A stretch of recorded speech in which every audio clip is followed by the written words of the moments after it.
पापांकुशा एकादशी का व्रत आज है और आज लोग विधि विधान से भगवान विष्णु की पूजा करेंगे और व्रत रखेंगे।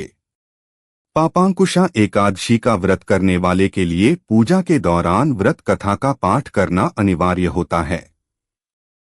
मान्यता है कि इस पापांकुशा एकादशी का व्रत करने वाले यदि इस कथा का पाठ करें तो उन्हें मरने के बाद यम की यातनाएं नहीं झेलनी पड़ती हैं। तो आइए जानते हैं पापांकुशा एकादशी की व्रत कथा। युधिष्ठिर ने पूछा, मधुसूदन, अब कृपा करके ये बताइए आश्विन मास के शुक्ल पक्ष में किस नाम की एकादशी होती है।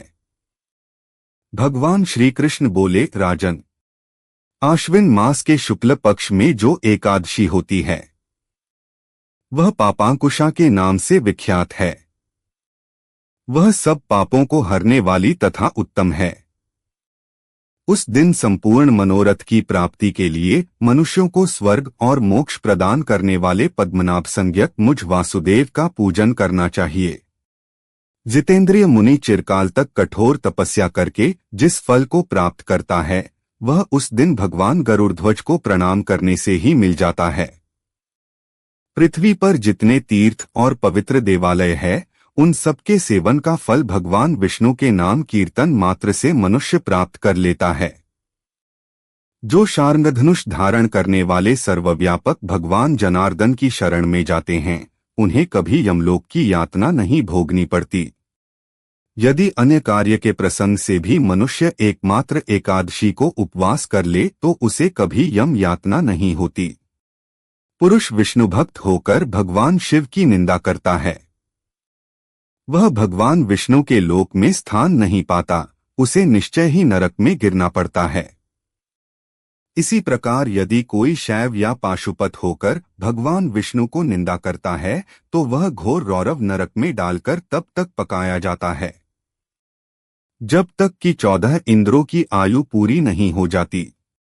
यह एकादशी स्वर्ग और मोक्ष प्रदान करने वाली, शरीर को निरोग बनाने वाली तथा सुंदर स्त्री, धन एवं मित्र देने वाली है। राजन, एकादशी को दिन में उपवास और रात्रि में जागरण करने से अनायास ही विष्णु धाम को प्राप्ति हो जाती है। राजेंद्र, वह पुरुष मातृपक्ष की 10 पिता के पक्ष की 10 पीढ़ियों का उद्धार कर देता है।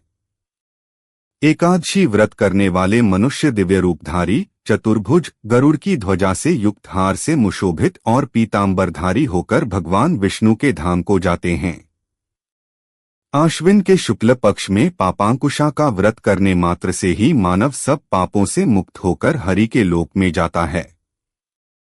जो पुरुष सुवर्ण, तिल, भूमि, गौ, अन्न, जल, जूते और छाते का दान करता है यह कभी यमराज को नहीं देखता।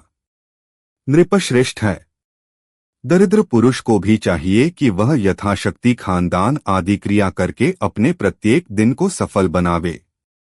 जो होम, स्नान, जप, ध्यान और यज्ञ आदि पुण्यकर्म करने वाले हैं उन्हें भयंकर यमयातना नहीं देखनी पड़ती। धन्यवाद।